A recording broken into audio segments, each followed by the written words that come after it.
still think that there's growth and opportunity to get a lot better and managing pucks in certain situations. But overall, obviously, we're trending in a really good direction. How do you translate that into the next 2 weeks here at home? Yeah, well, it's just the video and showing where we have areas for improvement, you know, and I think if we can take that final step where we manage pucks in certain situations more effectively than we have, you know, well, why can't we go 9-2 on our next 11 instead of 8-3?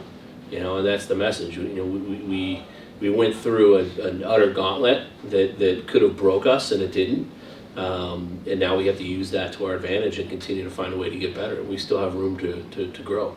And then you mentioned like talking about that gauntlet and like room to grow, but obviously, you know, talking about the top line, but all the lines you talked about, how do you feel the chemistry, I mean, through this with each line has grown overall? Yeah, it definitely has. I mean, I think what's most impressive about the you know, kind of segment we just went through is guys stepping up through some pretty big injuries, right?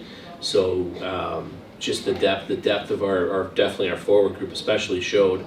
Certainly Dowder being out for the last 5 games hasn't helped, but we expect him to be back this weekend, so that'll help. But yeah, the chemistry. I think the chemistry is obviously better, but what's better is guys understanding and really buying into what the role is, and being a star in the role, and making most of the minutes that they get, not focusing on how many minutes they get. And that's what great teams have from top to bottom is players in their room and on the bench that make the most of the minutes that they do get.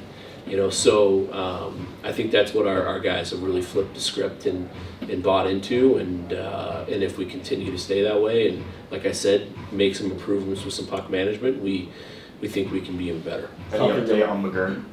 McGurn should be back. Yeah, we expect him to be back, which is huge. With how thin your roster was the past couple of weeks with the injuries and other departures, how did you see the rest of the freshmen step up in that time? Yeah, I mean, they've gotten better and better. When you bring in 11 freshmen, you never know kind of what you're going to get. But we're really pleased with their progress and their development. We even look at like Mello and Ben. I thought they were really good this weekend. They're learning how to play at this level. They're learning how important managing pucks and being on the right side of the puck and getting above pucks is to have success. And if they continue to play like they have, and like they are in practice, you're going to see them get more and more, because they're both obviously really, really talented players that can really skate and give us an element that we need to reach the next level of our game. You guys jumped quite a bit in the pairwise through that gauntlet, or the NPI now. I still call it the pairwise too. I know, it's like ingrained in my head, but after being in kind of the bottom third for the first part of the year, what's impressed you the most about how you guys have responded through that stretch? Yeah, I mean, I think there's only so much you can put into a computer ranking until it has enough data where it makes sense, right? And now it does, right? And we're clearly in the fight, and we know we're in the fight, especially with another good weekend. We should jump up, another 5-6 spots. So, we're right there, and I think that our approach wasn't, hey, this is where we are in the computer rankings, the way too early computer rankings, and push the panic button. It's, boys, we better turn it up, right? And we have an opportunity through this stretch to get some big wins that will end up being the gift that keeps on giving. And when you beat North Dakota on the road in regulation, you beat Duluth on the road in regulation, you beat Dartmouth on the road in regulation, and you sweep a Big Ten team at home, that's what happens. You catapult up. So we're thrilled about that. We're certainly not content. We still have work to do. We still have spots to jump, and that's the intent. Coach, you lost a couple of players over the winter due to them going back to juniors. What's the process of that like? Yeah, it's. I mean, well, with Klutz, it was a touchy situation because he got really sick, and we weren't going to talk about that publicly, but it was very serious to where he was hospitalized, and he had to go back home, right around Halloween, just for the medical treatment and all that stuff that he needed.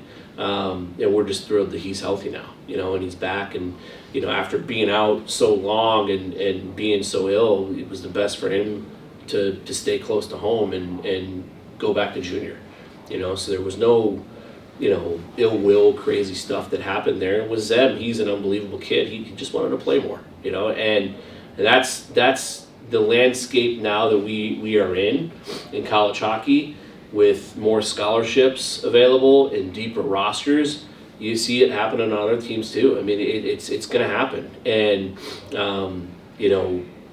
you go get the best players you can get, and you try to manage it the best you can.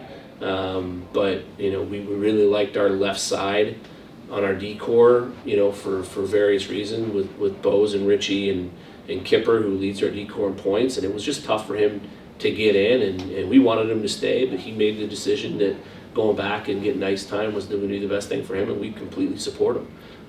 So it is what it is. I think it's going to be kind of a part of the new landscape, and you learn as you go, and a lot of teams are doing that. But we wish those two nothing but the very best. How do you see those kind of situations affecting how teams in the future, how often they go to the CHL, knowing in the back of their mind that they could lose those players in the middle of the I think season? there's a couple things you can do a little bit better. Like you can, we always set the proper expectations that where you come here and you earn everything you get. So there were no overpromised, underdeliver type situations with either of those two, and they would tell you the same thing. I think when you have 26 scholarship players, it's tough. In the past, you roster 28, and maybe eight of the 28 are low money or walk on kids that will grind it out, and earn playing time as they go for, build and develop with you for a couple of years. But now when you have 26, you have kids that have pretty much been the best player on their teams their entire lives, and sitting in the stands is hard, and it's something new for them. So it's both ways. It's kind of calculating and trying to communicate clear expectations a little bit better, and then I think as college hockey becomes more the norm for the CHL, what I think should happen and will with us is the older the kids can be when they come in, the more seasoned they are, the more of a chance they're going to have to play right away. So it's just slowing it down a little bit, and I think the more that CHL kids are coming into college hockey, they're going to learn what it's all about, and flip their minds where this is a 4-year process. It's not a 1-year process, it's a 4-year process. And if you stick to that process and you get all the extra practice, all the time, the weight room, the nutritionist, and all that stuff, then it'll slowly start to become normal. Does that make sense? In preparation for Miami, what is it like for playing a team a second time through the year? Is that harder, easier, or what? I think it's one of the cool things about being in the league, that we're excited about still, because we're still new in the league, is that you develop these rivalries with teams in your league, especially when you play them 4 times in a year. It's a lot. So we know their tendencies and they know ours, and obviously we split there, and so the series is on, the season series is on the line this weekend, and I know how bad our guys want to win it. What are your thoughts on the switch from the pairwise to NPI, given that they're so similar in most Yeah. aspects, and you guys have been kind of just outside that the past few years? Last year if we used the NPI and a lot of models, we would have made it. And this year there's some things in the NPI right now that just, to me, don't make a lot of sense. But look at our quality of wins and our strength of schedule. I just feel like we should be a little higher. But again, it is what it is, and the system's a system. I don't get too much into the weeds on the different math and all that stuff, but the biggest thing is we control our destiny still. We put ourselves in a position to control our destiny. We don't need to get help. We don't need to only rely on peaking for playoffs. We certainly want to peak at playoffs, and that's a priority, but not for the reason of getting into a postseason in the NCAA tournament. So we control, and we put ourselves in that position. When managing players with injuries, how do you manage the human being side of that? Just communicate, and make sure that they know the line of communication is open, and and that if they don't communicate the right way and communicate properly, then we're not, we don't have crystal balls, we can't read their minds. So just communication like we do everything else. You mentioned a lot the amount of freshmen this year. What's it like having Connor and Sam back there? I mean, you've mentioned 1A and 1B. What's it like to have them throughout this past stretch? Who? Connor and Sam, the netminders. Oh yeah, it's the best goaltending duo we've ever had. It's not even close. So they've been spectacular.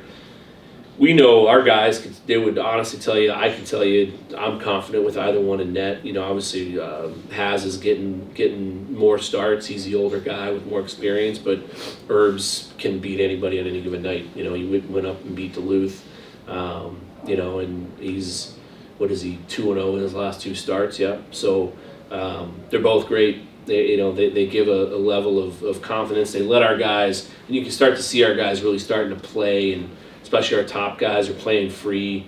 They're playing like they can't. When you play like you can't make a mistake, because every mistake you make, you feel like is going to end up in the back of your net. That's when things go bad. And our guys were scoring, and our top guys are playing really, really good hockey. I think a large part of that is because they have confidence in our goaltender. One more. When you have all of your lines clicking the way that they are, and several players out with injury, what's that kind of process like? Just trying to fit them back when they come back from injury, even with all the. Yeah, I mean it's Johnny Waldron's going to be out this weekend now, so it's just how it works at this point in the season. You get somebody back, you lose somebody. Jack Beck's going to be out for the year, so we will say that. Unfortunately, his injury ended up requiring surgery. We tried to get around it and figure out a way to see if he could play. It's just not going to happen. So big loss, but we've gotten through it, and Becker will be back next year, better than ever and stronger than ever. So guys got to step up, and right now they have. Look at what Ty Nash has done. Look at what Logan Morell's done. Look at what Potsy and Cruz and Schimmer are doing. We have plenty up front to get done what we need to get done. Go ahead, Gabby. You were going to ask something. Oh yeah, I know you talked about it over the weekend, but Cruz and Shimmick and Potter are highest scoring line in the nation after going back and kind of looking at it. What's clicked for them? How have you seen their approach change to get it? Yeah, I mean, I think they're special. I said when Cruz got here and unfortunately wasn't able to display it because of his injury, that I thought he was going to be one of the best players that's ever played here, and he is. Same with Potsy, same with Shim. They're all three, in the top 11, I think, nationally in scoring, and 2 of them are in the top 3. It's pretty special, So, that's the thing. Like when you have kids that are driving play that well and they're that dominant, everybody else just needs to buy into the role. We get some secondary scoring, and we focus on keeping the puck out of our net. We're going to be tough to beat. Thank you, Coach. Thanks, Coach. Have a weekend back at home after being on the road for a month. Yeah, I mean, super good. It's always fun to play in front of your fans, especially getting 2 wins, and then obviously the last Desert Classic for a little bit to get the win. It's special. Yeah, it's been great. I mean,